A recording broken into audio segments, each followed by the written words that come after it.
All right, guys, so here we are. So what I'm going to do is I'm going to braze it here and here, and then we're going to hook our nitro up, pressurize this, and see if we had a leak internally in this old 52-year-old air conditioner, which I'm doubting that we do. If you'd have seen the way that they ran those lines per my other video, it wasn't very good. So it's probably rubbed out and did a leak there somewhere. But, you know, this, if you replace the compressor in this thing, which I'm sure you could probably find something that would work, you could get the system back running again, just clean it up real good. I mean, it's built much better than the new stuff that I installed today. So, and then I'm also going to see if this old slant coil, this old 52-year-old coil, has a leak in it. So I'm going to braze the ends on it, and let's check it out. Let's see. This one I'll have to put a valve stem on, though. I won't be able to pressurize it. So I'll put one in on this. I'll find a way to get one in on the end there. But this guy, I can just go through the ports, through the Schraders. So yeah, let's get the brazing the ends of these, and let's see if these old, this old coil and this old condenser coil and all the piping and everything stood the test of time, which I think they probably did. It's kind of a fun little experiment to see how well built these things were, because you know damn well that a system built today that's 52 years old is not going to stand the test of time. Sorry, I said that wrong. A system built today is not going to last nearly as long as this one. Guarantee it. So let's get to brazing these.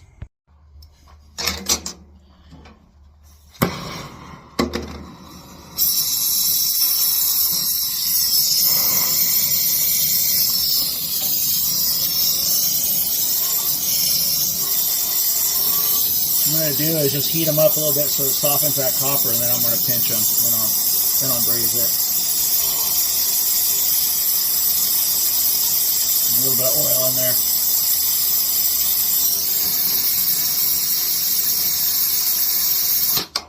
Alright, that's probably good. I'm going to grab the channel locks and crimp this.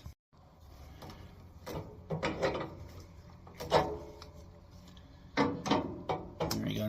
Now we should be able to braze those shut good.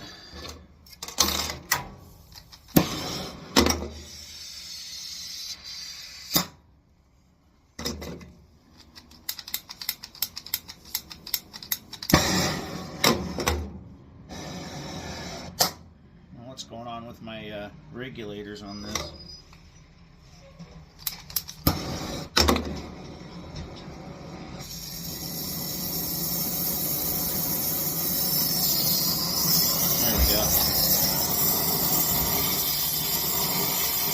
My brother was messing with my torch set last time he worked with me, so something might have got screwed up.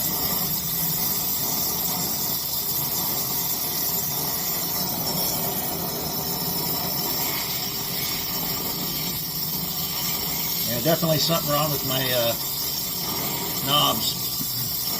Check that out once we're done today.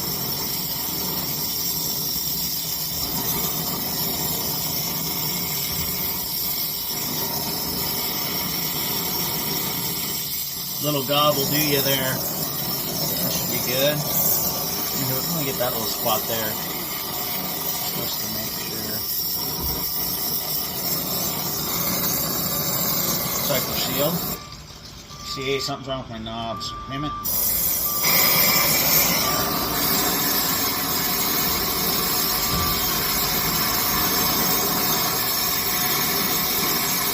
So I don't like other people using my tools.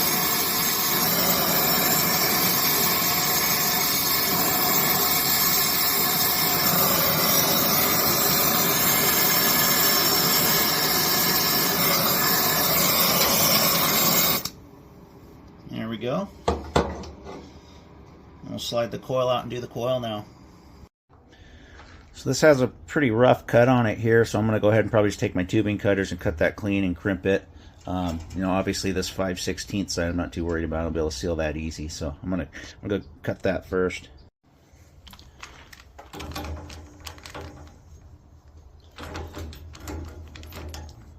Kind of ovaled out, so it'll be kind of tough to do. These.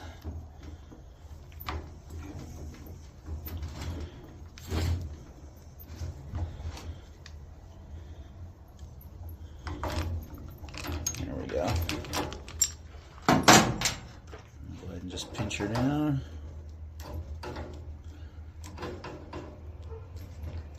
Pinch that down.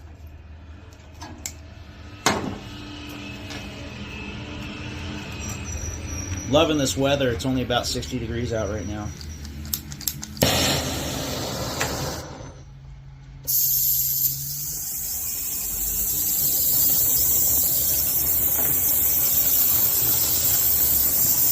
See if you guys can see that. Yeah, you can. Yeah, my brother screwed up something in my torch head here. Get that fixed here once we're done.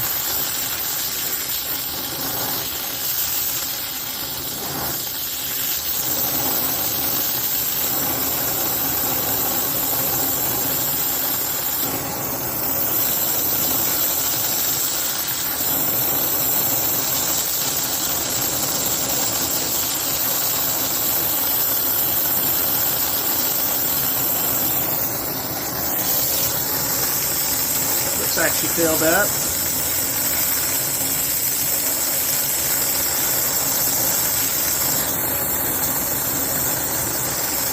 Gotta love 5/16. Doesn't take much.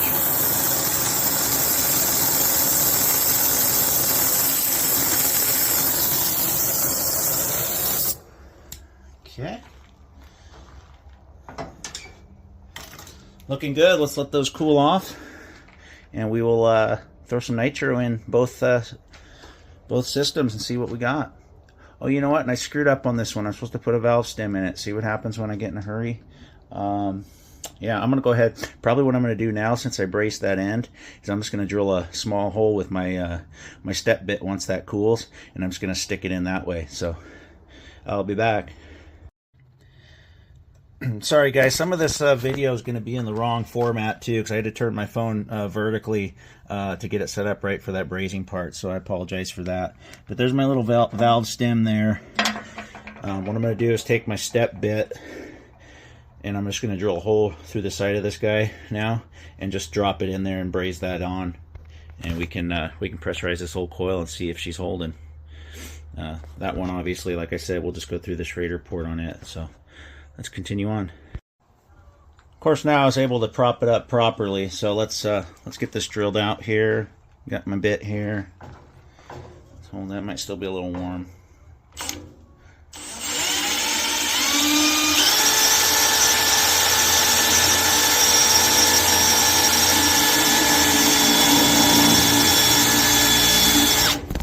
Ugh. A little harder than it looks. Come on, phone. Sorry guys, I'm trying to keep this propped up properly. There we go. Let's see if that'll work.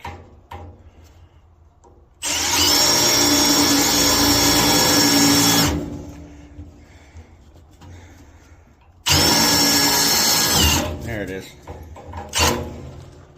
Let's see. A smidge more.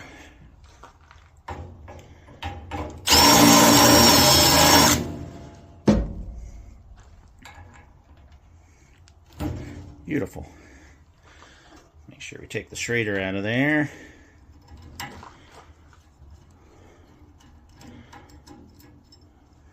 Perfecto. Alright, let's braze her on there. See, something wrong with these.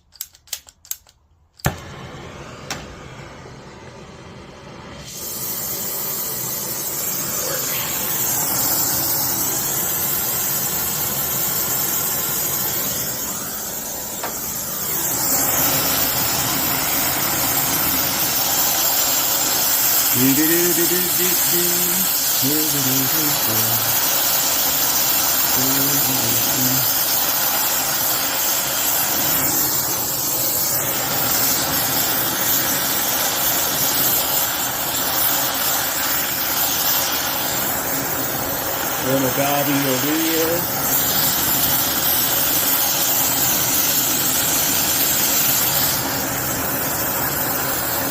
Trying not to burn my phone.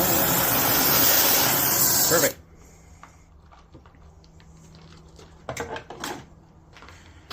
Yeah, let's check this out. See that? Raced on there good. So we got somewhere to attach our gauges and nitro there, and then on our condenser. So let's let this cool a little bit, and we'll pump her up. All right, guys, just waiting for that to cool. Then I'm going to go ahead and stick our Schrader valve back in there, and got my gauges set there. But you know, just like that condensing unit, you know, Coleman company, made in the USA, Wichita, Kansas. How the mighty have fallen since the 70s, huh? Wichita, Kansas. I bet you that town was doing a lot better then. How much do you want to bet? So, yeah, let's hook this up. Let's see we're gonna pump it both up to 300. All right, guys, let me show you my setup here. So, the red hose on these gauges I know leak a little, so I stole my blue off the other set of gauges I have. So I got blue to the coil, blue to the old condenser. We're gonna go ahead and pump them both up to 300 both sides, and yeah, got my nitro right there. Let's pump them up and see if they hold. All right, guys, we got 311.8 on the what side is that? This will be our evaporator coil side, and this is our condenser coil side. I almost feel like I can almost think I can hear a little bit of a whistle coming out of the condenser, unfortunately, and that one is dropping. See how it's dropping? Pretty fast, actually. That one's holding pretty steady. So, you know, as it temperature difference too, because I was inside. This was inside of the cab. The nitro was, so it's probably gonna drop a little because it's a little cooler out here. But yeah, let's well, this one I know I'm probably gonna have to leak test and see if I have. I'll get my spray bottle on. This one I'm gonna let run. So I'll see you guys back here probably about 20 minutes. All right, guys, my evaporator coil side actually stabilized, actually rose a little bit because it's warming up outside, so it's good. But our condensing unit is dropping pretty significantly. I can't hear it. What I did was I went ahead and I sprayed all the usual suspects, you know, these compression, flare fittings, whatever you want to call them here.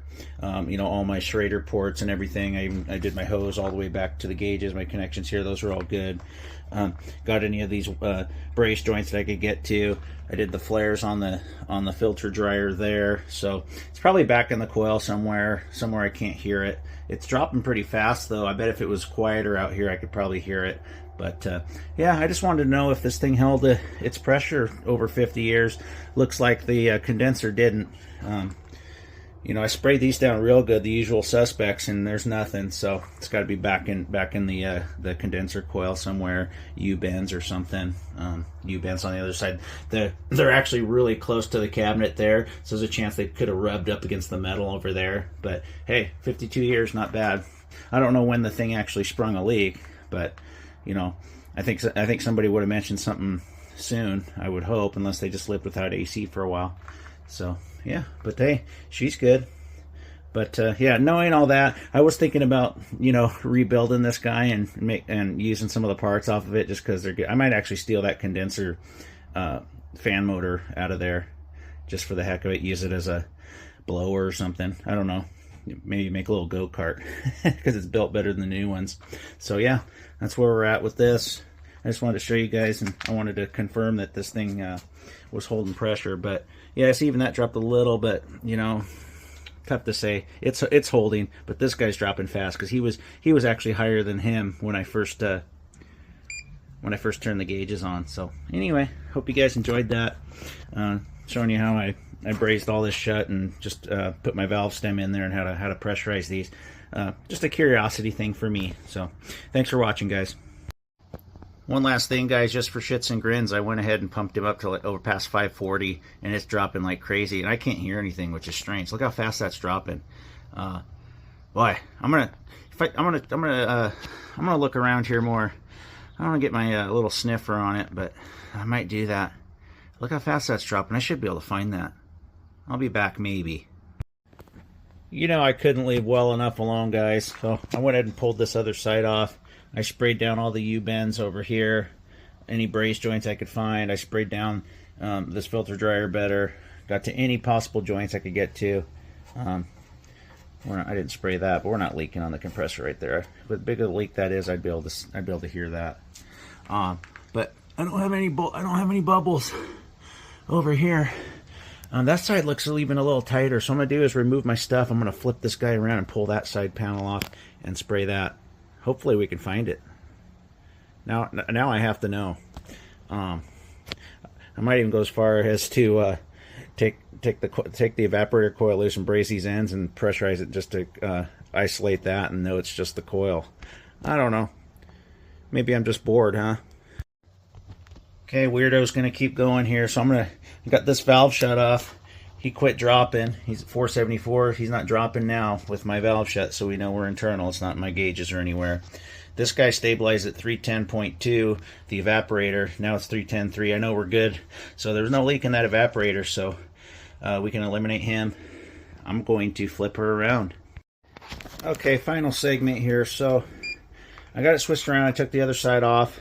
I sprayed the entire this entire side, all the U-bends. Even sprayed the actual copper in case there was a pinhole that rubbed through or something. I can't find anything, and as fast as it's dropping, you think I would hear something. I even switched these hoses over, because this is the side it wasn't leaking on the evaporator side, and as you can see, we still have a steady drop. I put a new Schrader core in there, and made sure my hoses are tight. I sprayed that. I sprayed everything I could get to, so it's got to be inside of here somewhere. So. Okay, she had a leak, so it is what it is. I'll see you guys tomorrow for some field work. I got a couple of jobs I need to put some line height on and do some startup stuff, so that should be fun. I'll see you then.